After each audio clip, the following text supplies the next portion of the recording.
Well, that sucked. What is going on, y'all? It is the Caveman back at it again with another video. This is not gonna be a fun video to make. Just like last week, I was not very happy to talk about that game. Well, you could say I'm very, very unhappy to talk about this game if I was unhappy to talk about last week. But before we get into it, you guys know the drill around here. Mott's applesauce if you're ever hungry, thirsty, whatever it might be. Mott's applesauce will satisfy whatever satisfy you. You satisfy the Caveman guarantee. I promise it will never fail you.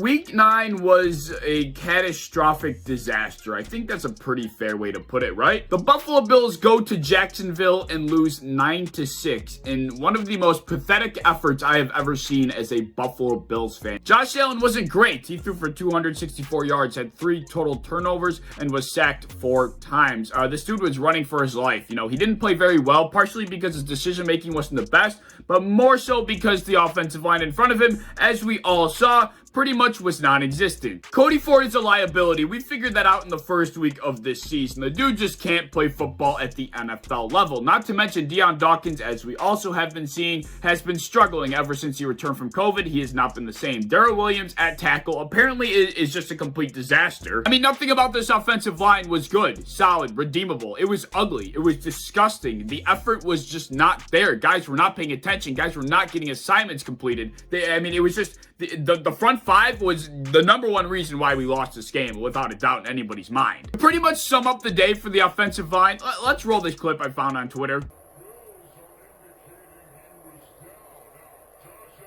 So yeah, that play pretty much summed up how Josh Allen's day went and how bad the offensive line looked. If you for some reason didn't watch the game, that clip right there pretty much puts it in a nutshell. By the way, that was debatably the most important play of the entire game. 3rd and 7 on the Jacksonville 39-yard line on our last drive to try and tie the game. We were knocking on the door of field goal range, and Darrell Williams is literally sleeping at the line of scrimmage, and he lets his pass rusher go right by him. Josh Allen can't even look up when he catches the snap, and he's got a guy right in his face, and he gets sacked. But to make things even worse, even if our offensive line was healthier and we saw John Feliciano out there and we had Spencer Brown out there, I still think our offensive line gets shredded to the same capacity, because that's just how bad our unit is. We don't have guys that can get the job done, and that's just the facts. I mean, we do not have a solid set of 5 guys that can go out there and block on a consistent basis. They're just not good enough, and there's just no other way to put it. The icing on the cake about the offensive line is the fact that the trade deadline just passed this last Tuesday. So now we can't even make any physical changes to the lineup. And like I just said, our offensive line, the group of guys we have, aren't good enough to get the job done, and we can't even do anything about it. At what point do we start worrying about Josh Allen's health? I mean, our offensive production has obviously gone down the drain in terms of the last couple of weeks now,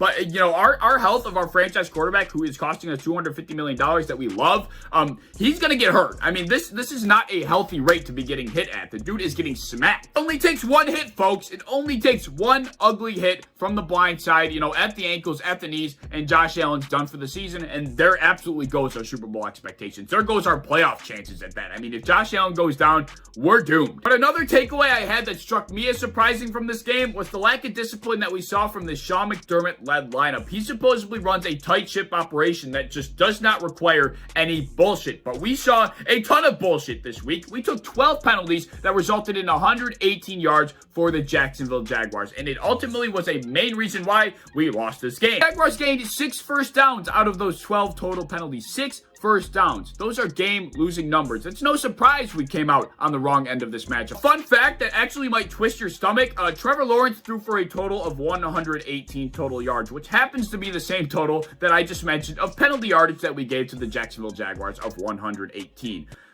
Yeah, that is bad. Like, come on. Be smarter. Be more disciplined. Do what's best for your football team. At the end of the day, the Jacksonville Jaguars are a bottom 5 team. We're supposed to be a top 5 team. I don't know how true that is at the moment, but that's at least what we're supposed to be. We cannot be stooping down to the level of a team we're significantly better than. We fell right into the trap of the Jacksonville Jaguars game, and they completely took advantage. If you happened to see my video last week regarding the Miami Dolphins game, you would know that I was concerned about the way that game went, and I saw some red flags that I thought might come to bite us in the ass down the road. Yet, I didn't, go into this game really worrying about anything. We were playing against the Jacksonville Jaguars. I was not under the impression that things could get any worse from the way things went last week. And yet, it somehow did get worse. I mean, we played the exact same first half in this game against the Jaguars that we did against the Miami Dolphins last week. Except the difference is, in the second half against the Dolphins, we made some adjustments and we made sure that we came out with the victory. In the second half against the Jaguars, we played the same exact second half that we did in the first half,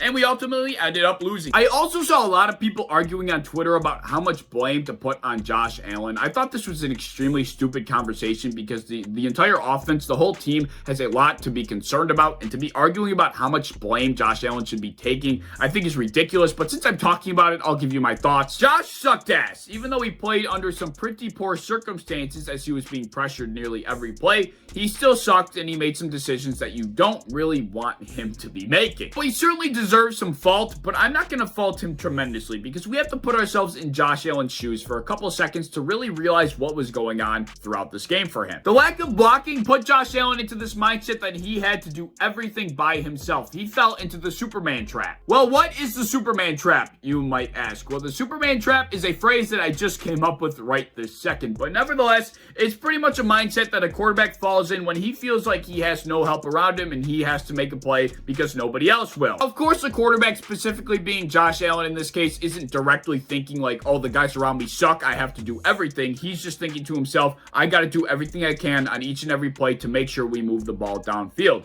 And this is most commonly seen with Patrick Mahomes this season. The offensive line's been brutal for him. The defense has been horrible, so it's led to Patrick Mahomes doing some shit that Patrick Mahomes normally wouldn't do, and he's been making some pretty damn bad decisions. And that's the exact trap that Josh Allen fell into in this past game against the Jacksonville Jaguars. He felt like he really had to do everything by himself because, ultimately, indirectly in his mind, he knew he wasn't getting much help. He had to make a play each and every time the ball was in his hands, and it led to some bad decision making. But basically what I'm trying to say is Josh Allen deserves to be faulted for the decisions he made, but he really can't be at blame for how this game went at the end of the day, because any quarterback under this kind of duress, any quarterback being pressured at this amount is going to make some bad decisions, is going to throw some bad interceptions, is going to fumble the ball in spots that they shouldn't be fumbling the ball in. It's just bound to happen. If I divvied out the blame by percentage about this game, I would say I wrote down 50% on the offensive line, 30% on Josh Allen, and 20% on Dable and McDermott. Josh made some costly mistakes at the hands of poor offensive line play, sure,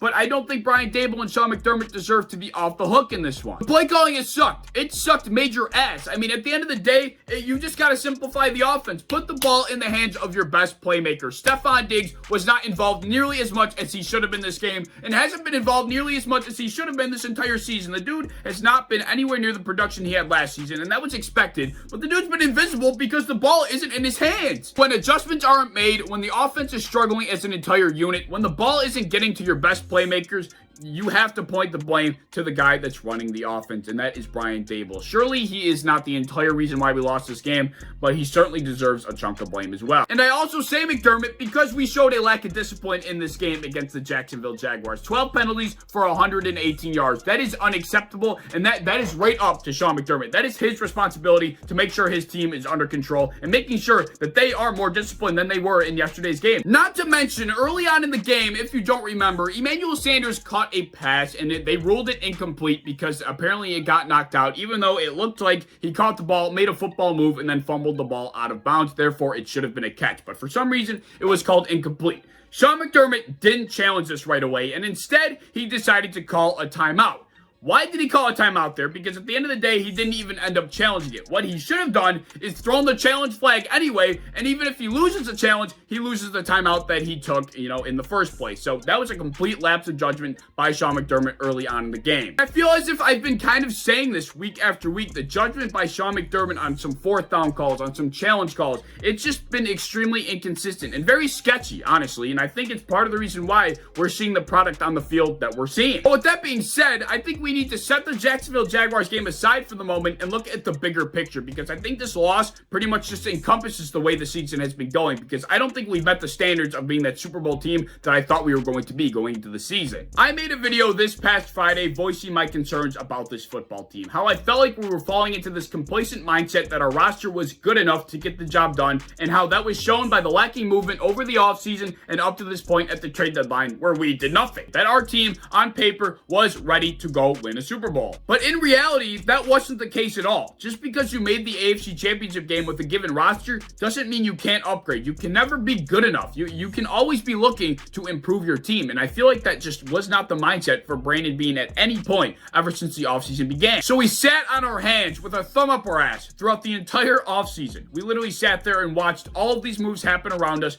and we didn't do a single damn thing about it. We had moves at our disposal, and we chose to neglect those moves, and we sat there with the lineup we had. Then we circumvented making a move up until the trade deadline throughout the first 8 weeks of football, even though the writing was on the wall for everybody to see. The red flags were raised high enough that Brandon Beane should have realized that this offensive line, this team, it's just not good enough to get the job done. There were some upgrades that needed to be made, yet nothing happened. Sure, we had the best point differential in the NFL. Sure, we were one of the best, if not the best team in the AFC. I mean, yeah, things were going well, but I mean, if you are an unbiased football fan, if you weren't looking through the lens of a Bills Mafia fan, you would realize that we were not playing to the Super Bowl expectations that we thought we should be playing at this season. I'm sorry, but we have not looked like a Super Bowl contender at any point this season. Not a single freaking game. There is no longer any justification for Brandon Beane's lacking movement at the trade deadline, lacking movement throughout the first 8 weeks of football, and lacking movement before the season even started during the offseason. He needed to make this roster better,